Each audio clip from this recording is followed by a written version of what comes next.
اللہ رب العالمین اپنی طرف سے دے گا، اپنے ہاتھ سے دے گا،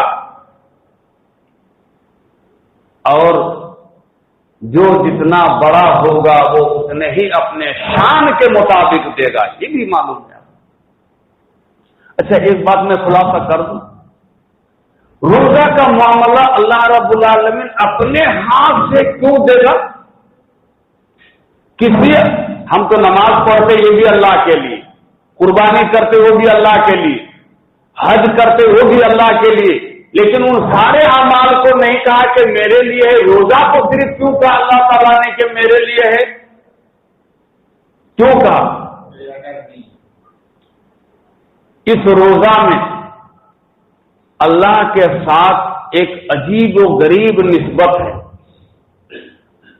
عجیب و غریب نسبت ہے، جیسا کہ ہمارے بزرگ کسان نے کہا ہے کہ ریاکاری نہیں ہے اس میں، بات صحیح ہے۔ اس میں سب سے زیادہ اللہ رب العالمین کا ڈر پایا جاتا ہے، کسی کو دکھا کر کے نہیں ہوتا یہ روزہ، اور دوسرا آدمی کو سمجھ میں بھی نہیں آتا ہے۔ اب نماز پڑھنے آئے سب کو معلوم ہے، حج کرنے کے لیے جائیں گے 6 مہینہ پہلے سے معلوم ہو جاتا ہے، پاسپورٹ بن گیا ہے، ویزا آ گیا، ایسا ہو گیا ویسا ہو گیا، رشتہ داری میں ملنے جلنے سب شروع ہو گیا، کتنے لوگوں کو معلوم ہو جاتا ہے۔ لیکن روزہ کے بارے میں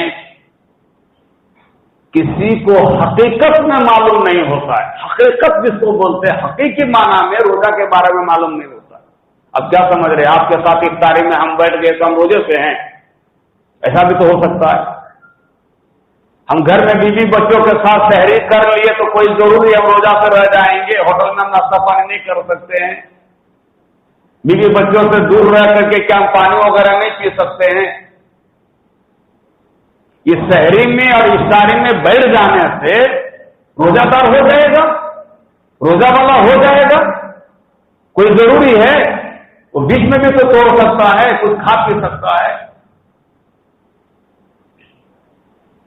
اس لیے اس میں ریا کی کوئی بات نہیں ہے، دکھاوے کی کوئی بات نہیں ہے۔ جو بندہ روزہ سے رہتا ہے حقیقت میں وہ اللہ رب العالمین سے اتنا ڈرتا ہے اور اس روزہ سے اتنی اس کی محبت ہو جاتی ہے کہ کوئی دیکھے یا نہ دیکھے اس کو توڑنے کا نام نہیں لیتا ہے۔ قطرہ اور ذرہ برابر پانی گھوٹنے کی ہمت کیا، اس کو ڈر اس بات کا رہتا ہے کہ جب ہم وضو بناتے ہیں اس وقت غلطی سے ناک یا منہ کے راستے سے پانی کا خطرہ جیسے اندر نہ چلا جائے، اتنا ڈر رہتا ہے اس کو اس روزے میں۔ اور یہی اللہ تبارک و تعالیٰ دیکھتا ہے کہ میرا بندہ میرا جو روزہ کا معاملہ ہے اس کا کتنا خیال رکھتا ہے، اس کو بچانے کے لیے کتنی کوشش کر رہا ہے۔ اللہ اکبر، کہ غلطی سے پانی نہ چلا جائے، غلطی سے کچھ کھانا وغیرہ ہم نہ کھا لیں۔ اسی وجہ سے اللہ رب العالمین نے فرمایا یہ دکھاوے کے لیے نہیں ہوتا ہے، کسی کو پتہ بھی نہیں چلتا ہے، یہ خالص میرے لیے ہے اور میں اس کا بدلہ اپنے ہاتھ سے دوں گا۔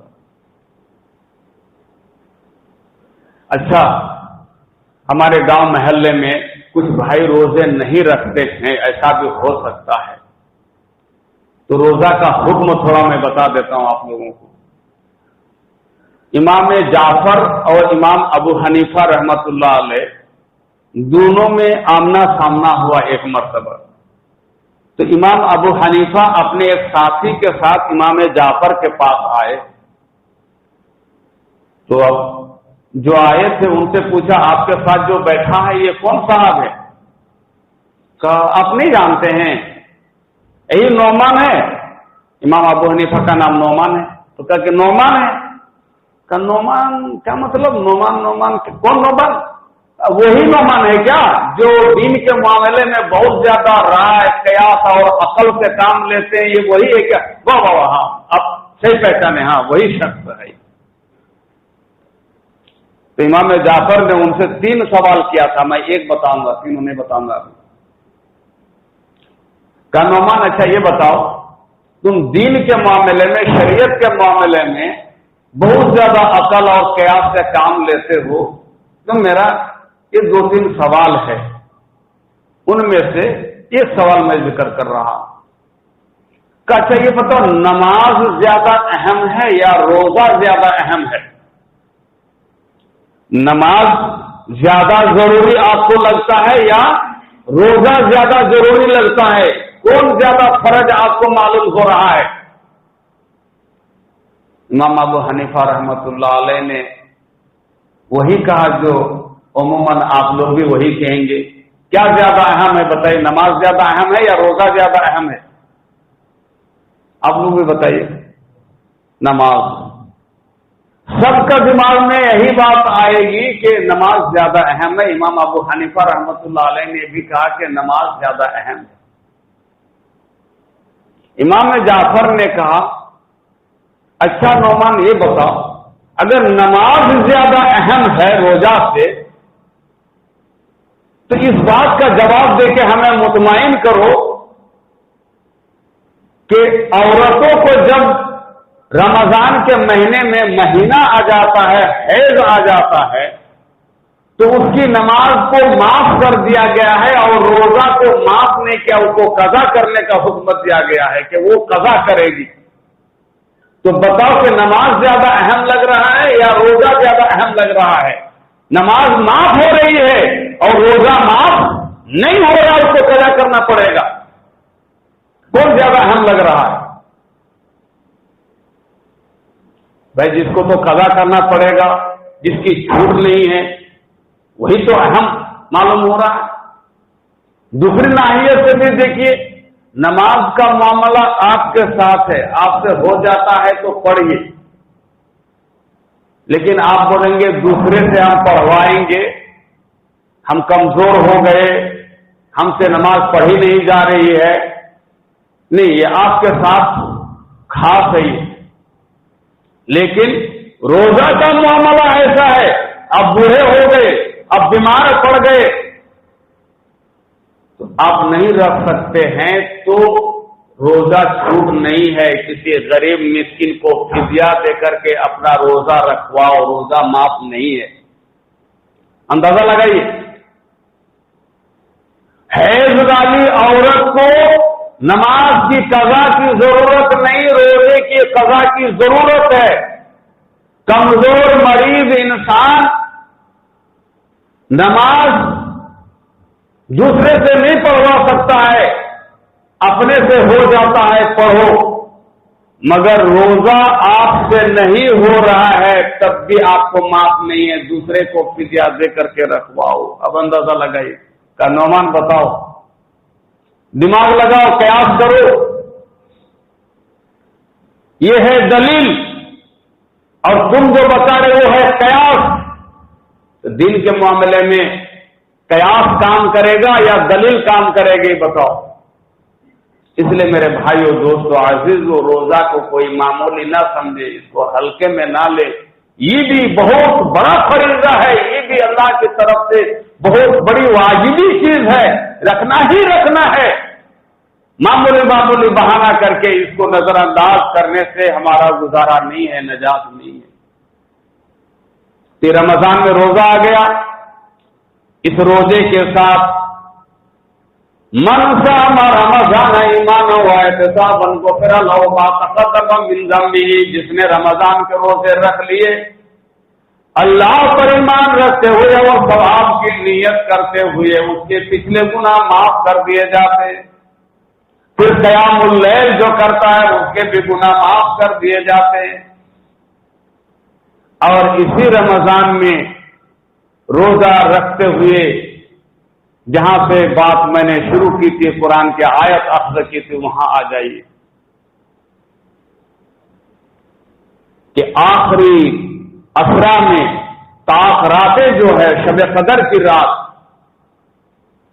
جس رات میں یہ قرآن نازل ہوا ہے، اللہ اکبر، شہر رمضان الذی انزل فیہ القرآن، اللہ اکبر، رمضان کا تعارف کروا رہا ہے اللہ رب العالمین۔ رمضان کون ہے جانتے ہو؟ رمضان کا مہینہ کیا ہے معلوم ہے آپ لوگوں کو؟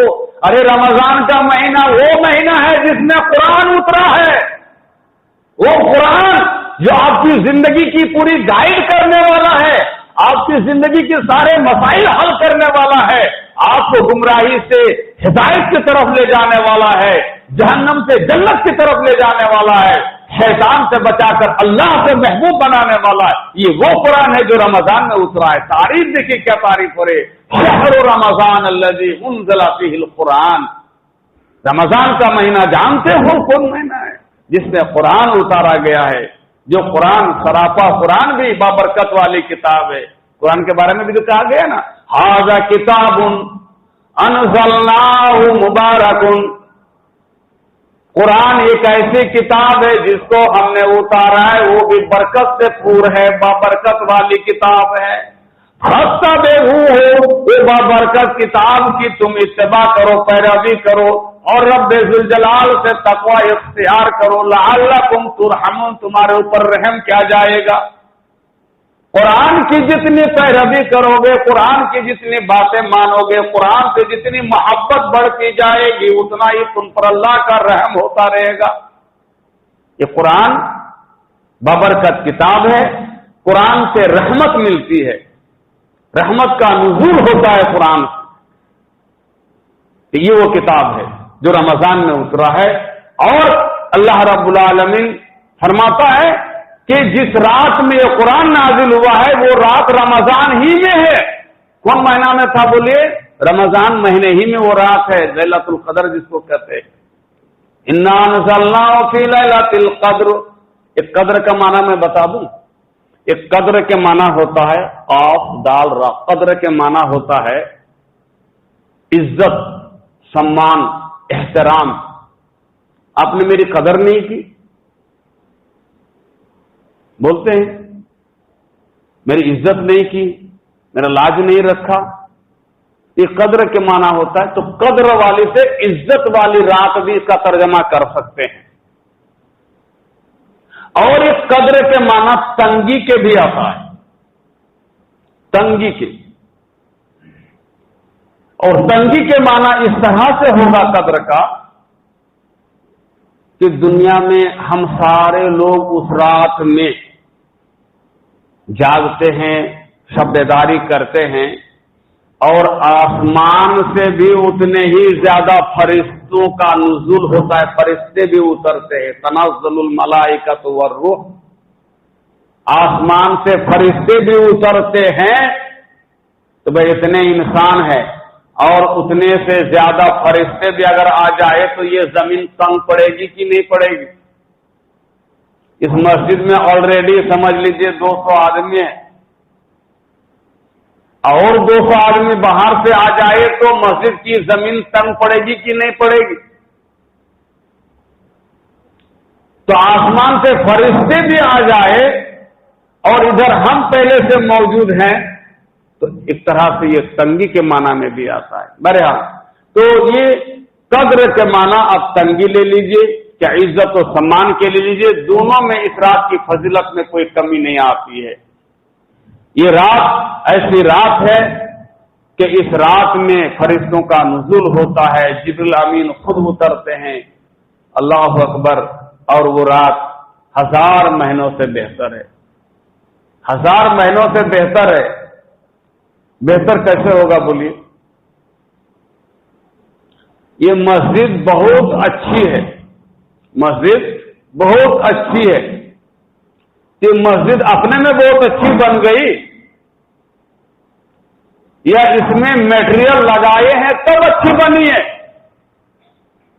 ماشاءاللہ کتنا خوبصورت ممبر بنا ہے، یہ ٹائلز ہم باہر سے لگائے ہیں، یہ قالین بچھائے ہیں، پنکھے خوبصورت لگائے ہیں، اے سی فٹ کیے ہیں، یہ باہر سے جتنی چیزیں اس کے اندر ہم نے ڈالے ہیں اس سے نہ یہ مسجد خوبصورت بنی ہے۔ تو ایک رات 1000 مہینوں سے بہتر ہے، وہ رات اپنے میں بہتر نہیں ہے، اس کو کر کے بہتر بنایا گیا ہے۔ اس رات کو صیام کے ذریعے سے، قیام کے ذریعے سے، تلاوت قرآن کے ذریعے سے اور جو اذکار دعائیں پڑھنے کے لیے کہا گیا ہے ان سب سے سجا کر کے اس رات کو آپ بہتر بناؤ، جو فضیلت میں اتنا آپ کے یہ اعمال آگے بڑھ جائیں گے، فضیلت میں اس رات کی فضیلت، اس رات کے اعمال فضیلت کے اعتبار سے اتنا آگے بڑھ جائیں گے کہ آپ دوسری راتوں میں 1000 مہینوں تک کرتے رہیں گے وہی سب اعمال، تو اتنا ثواب آپ کو نہیں ملے گا۔ اس رات میں یہی سب اعمال کر لینے سے فضیلت میں آپ اتنا آگے بڑھ جائیں گے کہ 1000 مہینوں تک دوسرے مہینے میں آپ کرتے رہیں گے تو آپ کو ثواب اتنا نہیں ملے گا۔ یہ سب اعمال اس میں کر کے آپ کو وہ رات سجانا ہے اور اس کا فائدہ اٹھانا ہے۔ بڑے خوش نصیب ہیں ہم لوگ، 1000 مہینے پچھلے لوگ کر کے اتنا عمل پاتا تھا، اتنا ثواب ملتا تھا ان کو۔ اللہ کے نبی صلی اللہ علیہ وسلم نے ایک آدمی کا ذکر کیا کہ ایک شخص اللہ کی راہ میں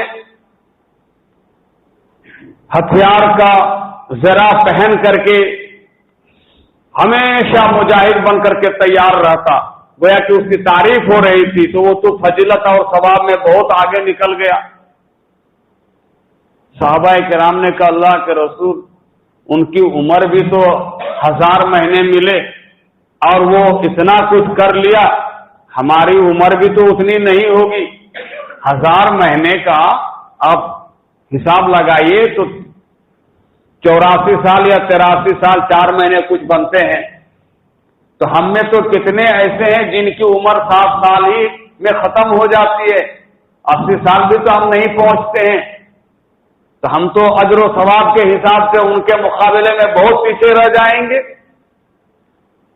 یہ صحابہ کرام تعجب ظاہر کر رہے تھے تو اللہ رب العالمین نے ان کے تعجب کا جواب دیتے ہوئے اس رات کی بشارت دے دی، خوشخبری دے دی، ارے وہ تو 1000 مہینہ کر کے اتنا ثواب کمایا، تم کو ہر مہینہ ہم ایک رات دے دیں گے جو پوری زندگی اس نے کیا ہے، ایک رات میں اتنا ثواب تم کو مل جائے گا۔ اب ہر سال ایک مہینے میں وہ رات اگر ہم کو مل جائے، ہماری عمر اگر 7 سال ہو گئی، کتنی 7 سال عمر ہو گئی، اور 7 سال میں بچپن کے 15 سال نکال دیجیے یا 10 سال نکال دیجیے، آج کل تو 10-12 سال کے بچے بھی روزہ رکھنے لگے ہیں ماشاءاللہ، تو آپ کو تو سمجھ لیجئے کہ 50-52 سال تو وہ رات آپ کو مل رہی ہے، تو آپ ان سے کتنا آگے بڑھ گئے۔ 1 سال کی ایک رات اگر مل گئی تو ان کی زندگی کے برابر ہو گیا۔ آپ کی پوری زندگی میں ہر سال یہ رات مل رہی ہے، یہ بنی اسرائیل تمہارے قریب پہنچ سکتا ہے، دوسری امت تمہارے قریب آ سکتی ہے۔ ایسی سب فضیلتیں ہیں اس امت کی جو اللہ کے نبی صلی اللہ علیہ وسلم نے فرمایا، اور قرآن میں بھی آیا ہے کہ محمد کی امت دنیا میں آنے کے اعتبار سے سب سے پیچھے آئی ہے، بعد میں آئی ہے، لیکن قیامت کے دن سب سے آگے اٹھے گی، سب سے آگے رہے گی یہ امت۔ وہ پوری زندگی میں جو کیا ہے، ہم ایک رات عمل وہ کر دیتے ہیں تو اس کے برابر ہو گئے، باقی اور 50 سال 49 سال جو کرتے رہیں گے تو کہاں اس کو ہم پیچھے چھوڑ دیں گے، اندازہ لگاؤ۔ اس لیے میرے بھائیو، دوستو، عزیزو، وہ رات 1-2 دن کے بعد شروع ہونے والی ہے، اللہ کی رحمت کے ساتھ وہ رات ہم کو گھیرنے والی ہے۔ بالکل سستی اور کاہلی میں اس رات کو گنوانے کی کوشش مت کرنا، جتنا ہو سکے اللہ کی عبادت میں، ذکر میں لگے رہنا، اگر ہو سکے تو سب سے زیادہ اس رات میں جس بات کا اہتمام کرنے کے لیے کہا گیا ہے، میں تو کہوں گا کہ قرآن اور نفلی نماز زیادہ سے زیادہ اس رات نہ پڑھ کر کے صرف ماں عائشہ رضی اللہ تعالی عنہا نے اللہ کے نبی سے سوال کیا تھا، جب اللہ کے نبی نے اس رات کی فضیلت بتا دی اور جاگنے کا حکم دیا تو حضرت عائشہ رضی اللہ تعالی عنہا نے کہا، اللہ کے رسول، 1000 مہینے سے بہتر والی رات اگر ہم کو نصیب ہو گئی، مل گئی، تو اس رات میں ہم کو کرنا کیا ہے، کچھ تو بتائیے۔ اللہ کے نبی نے جواب میں کیا دیا، بولیے؟ اللہم انکا عفو تحب العفو فاعف عنی. کہا ایسا اس رات میں تم نماز پڑھو، قرآن پڑھو. اللہم انکا عفو تحب العفو فاعف عنی. میں نہیں کہوں گا کہ آپ قرآن نہیں پڑھ سکتے ہیں، بالکل قرآن پڑھیے آپ، لیکن اللہ کے نبی صلی اللہ علیہ وسلم کا جواب سنی. اس رات میں پوری رات اس نیت کے ساتھ، اس جذبے کے ساتھ آپ یہ دعا بار بار پڑھتے رہیے کہ آپ کی پوری زندگی میں آپ سے کوئی بھی خطا ہو گئی ہے، کوئی غلطی ہو گئی ہے، کوئی ایسا گناہ آپ سے جوانی میں ہو گیا ہے، ان گناہوں کو، ان پاپ کو یاد کر کے آج آپ کو شرمندگی محسوس ہو رہی ہے کہ میں لڑک پن میں 25 سال کی عمر میں، 30 سال کی عمر میں وہ کام کر لیا تھا. میرے باپ کو پتا نہیں چلا تھا، ماں کو خبر نہیں ہوئی تھی، میری بیوی کو بھی پتا نہیں چلا تھا، رشتہ داروں کو پتا نہیں چلا تھا، دوست و یار کو بھی معلوم نہیں ہوا تھا. اللہ، لیکن بہت بڑا مجھ سے وہ گناہ ہو گیا ہے. جب کبھی مجھے یاد آتا ہے اللہ، مجھے رونا آ جاتا ہے، مجھے اندر ہی اندر بڑی بے عزتی محسوس ہوتی ہے. لیکن اللہ، کائنات کے سارے لوگوں سے میرا وہ پاپ، میرا وہ گناہ چھپا ہوا ہے، مگر تو تو جانتا ہے، تو نے دیکھا ہے، تیرے علم میں ہے کہ یہ بندہ کتنا بڑا پاپی اور گناہگار ہے. اے اللہ، آج تو دنیا میں اس کو چھپا کے رکھا ہے، میں اپنے اندر ہی اندر میں شرمندگی محسوس کر رہا ہوں. اللہ، قیامت کے دن بھی میرے ماں باپ کے سامنے وہ عمل ظاہر مت کر دینا، ساس سسر کے سامنے ظاہر مت کر دینا، دادا نانا کے پاس ظاہر مت کر دینا، لوگوں کے سامنے میدان محشر میں میرے اس عمل کو ظاہر کر کے مجھے رسوا مت کرنا، اس عمل کو تو چھپا دینا. پوری رات اپنے اس گناہ کو یاد کر کے، پورا معنی مفہوم کو سمجھ کر کے، اپنے گناہ کے عذاب کو یاد کر کے دل کی گہرائی سے پڑھو. اے اللہ، تو بڑا معاف کرنے والا ہے، تو معافی کو پسند کرتا ہے. اللہ، تو ہمیں معاف فرما دے. گناہ کو یاد رکھو، اللہ کے عذاب کو یاد رکھو، اللہ کی پکڑ کو یاد رکھو. اور جیسے ہی آپ اندر اندر پڑھو گے نا، آپ کے دل سے وہ آواز نکلنا شروع ہو جائے گا. آپ زبان سے اور منہ سے پڑھنا شروع کریں گے، پڑھتے پڑھتے وہ کیفیت آپ کے دل تک، سینے تک پہنچ جائے گی. اور جیسے جیسے سینے تک وہ آواز پہنچ کر سینے سے جب نکلنا شروع ہو جائے گی تو آپ کے بدن میں ایک کپ کپی طاری ہو جائے گی، رونگٹے کھڑے ہو جائیں گے، آپ ایک بار چونک اٹھیں گے. اور ایسا بھی ہو سکتا ہے کہ آپ کے آنکھوں سے آنسو کے قطرے بھی نکل سکتے ہیں. اللہ، یہ کیا ہو گیا تھا مجھ سے؟ اللہ، کل میں کیسے اللہ کو منہ دکھاؤں گا؟ میرے ماں باپ کو اگر معلوم ہو جائے گا تو اس دن میرا کیا ہوگا؟ آپ کی آنکھوں سے اس دن آپ کے آنسو کے قطرے نکل جائیں گے. اس انداز میں پوری رات اس دعا کو آپ پڑھتے رہیے کہ یہ کیفیت آپ سے طاری ہونی ہے. اور سمجھ لیجئے کہ جیسے ہی آپ کے اندر یہ کیفیت طاری ہو گئی، آپ کے جسم میں ایک کپکپاہٹ شروع ہو گئی، آپ کے دل نے ایک جھٹکا لے لیا، آپ کے آنکھوں نے آنسو کا قطرہ نکال دیا، یقین مانیے آپ کا کام تمام ہو گیا، آپ کامیاب ہو گئے، آپ کا بیڑا پار ہو گیا. اللہ یہی دیکھنا چاہتا ہے کہ اس رات میں بندہ رو رو کر کے مجھ سے معافی مانگنے میں کامیاب ہوا کہ نہیں ہوا. پوری رات یہی کو اللہ تو ہمیں معاف کر، تو ہمیں معاف کر. اللہم انکا عفو تحب العفو. اے اللہ، تو بڑا معاف کرنے والا ہے اور معافی کو پسند کرتا ہے، لہذا اس گناہگار بندہ سے جو گناہ ہوا اللہ تو اسے معاف فرما دے، اللہ تو اسے معاف فرما دے. بار بار پڑھتے جاؤ گے. آج کسی آدمی کے پاس 10 دفعہ ہاتھ پھیلاؤ گے تو اب وہ خود شرما جائے گا کہ یہ بڑا بے عزت ذلیل انسان ہے. ایک بار نہیں دیا، 2 بار نہیں دیا، تیسری بار نہیں دیا، لیکن میرا پیچھا نہیں چھوڑتا ہے، 10ویں دفعہ آ گیا ہے، چلو اس کو تو کچھ دینا ہی پڑے گا. جب 10 دفعہ ہوگے تو بولے کچھ تو اس کو دینا پڑے گا.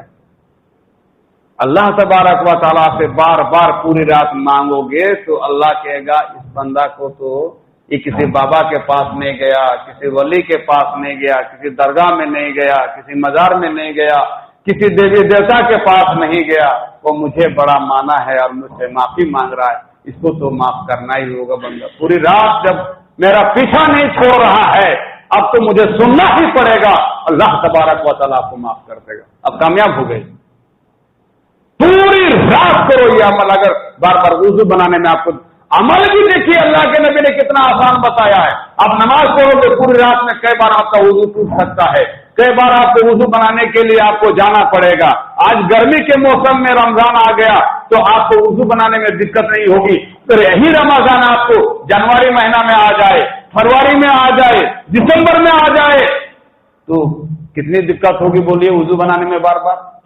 لیکن ایسی دعا اللہ کے نبی نے سکھائی ہے کہ آپ کو بیٹھ کر پڑھنے کی ضرورت نہیں، آپ کو وضو کی حالت میں پڑھنے کی ضرورت نہیں، آپ جس حالت میں ہیں، بغیر وضو کے ہیں، لیٹے ہوئے ہیں، مسجد میں ہیں، گھر میں ہیں، کرسی میں بیٹھے ہیں، زمین میں بیٹھے ہیں، کوئی قید و بند نہیں، لیکن آپ پڑھو اس انداز میں کہ آپ کا دل جھٹکا لے، بدن میں جھٹکا آنا ہوگا، کامیاب ہو جائیں گے۔ یہ اس رات کی فضیلت ہے۔ اپنے گناہوں کو یاد کرو اور اللہ سے معافی مانگو۔ آخر میں 5 منٹ اور لے لیتا ہوں، ذرا اعتکاف کے تعلق سے بات آئی تھی، شب قدر کی فضیلت سن لیے، رمضان کا کیسے برکت کا مہینہ ہے وہ بھی آپ سمجھ گئے۔ اعتکاف والی بات جو ہے یہ سب تو ماشاءاللہ پوری تفصیل کے ساتھ جمعہ کے خطبہ وغیرہ میں سنتے رہتے ہیں، لیکن اعتکاف بھی ایک عمل ہے۔ اللہ کے نبی صلی اللہ علیہ وسلم نے رمضان کے آخری عشرہ میں اعتکاف کیے ہیں۔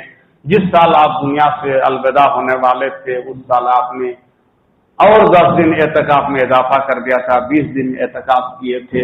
اس لیے میرے بھائیوں دوستو، اعتکاف بھی مسنون ہے، سنت مؤکدہ ہے، اللہ کے نبی صلی اللہ علیہ وسلم نے کیا ہے، اپنی امت کو ترغیب دی ہے، ان کی فضیلتیں بتائی ہے۔ اب اعتکاف میں جب آپ رہیں گے تو وہاں پر آپ زیادہ سے زیادہ اللہ کے ذکر میں رہیں۔ سو کر کے ٹائم پاس کرنے کے لیے آپ نہیں آئے ہیں، اللہ کی عبادت کے لیے آپ آئے۔ یہ سمجھ لیجئے کہ بندہ سے تعلق میرا ختم ہو گیا، کاروبار سے میرا تعلق ختم ہو گیا۔ اب بزنس مین ہے نا، بزنس مین ہے، بزنس مین آدمی جب اللہ کے راہ میں اللہ کی رضا حاصل کرنے کے لیے مسجد میں آپ نے پناہ لے لی، اعتکاف میں آ گئے، آپ جا نہیں سکتے ہیں، آپ دیکھ نہیں سکتے ہیں، آپ چوائس نہیں کر سکتے ہیں، تو خامخواہ آپ بیٹھ کر کے ادھر دماغ لگا کر کے اپنے وقت کو ضائع کرنے کی ضرورت کیا ہے؟ جو ہوگا اللہ مالک ہے، میں نے چھوڑ دیا، اب میرا دھیان بھی ادھر نہیں جانا چاہیے، میں اپنے آپ کو اللہ کے لیے وقف کر دیا۔ یعنی جس طرح اپنے جسم کو، تن بدن کو آپ نے جس طرح اس سے الگ کر لیا، اپنے دماغ کو بھی اس سے بالکل الگ کر لیجیے۔ آپ اٹھتے بیٹھتے چلتے پھرتے صرف اللہ اللہ ہی ہونا چاہیے، اللہ کے کلام میں لگے رہنا چاہیے۔ قرآن پڑھنا آتا ہے قرآن پڑھتے رہیے، قرآن سے فارغ ہو گئے تھوڑا چلو وضو بنائیں گے، پیشاب کی حاجت لگی ہے پیشاب وغیرہ کر لیتے ہیں، وضو بنا لیتے ہیں، چلو 2-4 رکعت نفل بھی پڑھ لیں گے۔ ایسے کرتے کرتے اپنے دماغ کو بھی حاضر رکھیے یہاں۔ ایسا نہیں اب تو نماز میں بھی کھڑے رہیں گے اور آپ کا دماغ اگر پوری مارکیٹ میں گھوم رہا ہے تو کیا فائدہ ہے؟ وہ کہاوت سنے نا، بہت مشہور ہے، اتنی اچھی اچھی باتیں ہو رہی وہ سب بولنا مناسب بھی نہیں لگ رہا تھا کہ ایک امام صاحب نے ایک بار 3 رکعت نماز پڑھ کر کے سلام پھیر دیا۔ ایک آدمی بڑا دھیان سے نماز پڑھتا تھا، اب جماعت میں اختلاف ہو گیا، کہا کہ یار 4 رکعت ہوئی یا 3 رکعت ہوئی، کوئی کلیئر بول نہیں پا رہا ہے۔ تو سب نے کہا کہ ایک کام کرو، وہ بندہ جو ہے نا بہت ہی دلچسپی سے اور پورا حاضر دماغ سے وہ نماز پڑھتا ہے، ہاں اس سے پوچھا جائے کہ 3 رکعت ہوئی یا 4 رکعت ہوئی۔ تو اس کے پاس گئے 2-4 آدمی، تو کہا کہ مجھے بھی آج 3 ہی رکعت معلوم ہو رہی ہے۔ تو کہا ایسا کیوں؟ تو کہا کہ روزانہ 4 رکعت میں میری 4 دکان کا حساب ہو جاتا تھا، آج 3 ہی دکان کے حساب میں سلام پھیر گیا مولوی صاحب نے، ایک دکان کا حساب ابھی پورا نہیں ہوا اور سلام پھیر دیا۔ تو مجھ کو بھی لگ رہا ہے کہ 3 ہی رکعت ہوئی ہے۔ اب بتائیے، نماز میں کھڑے ہیں،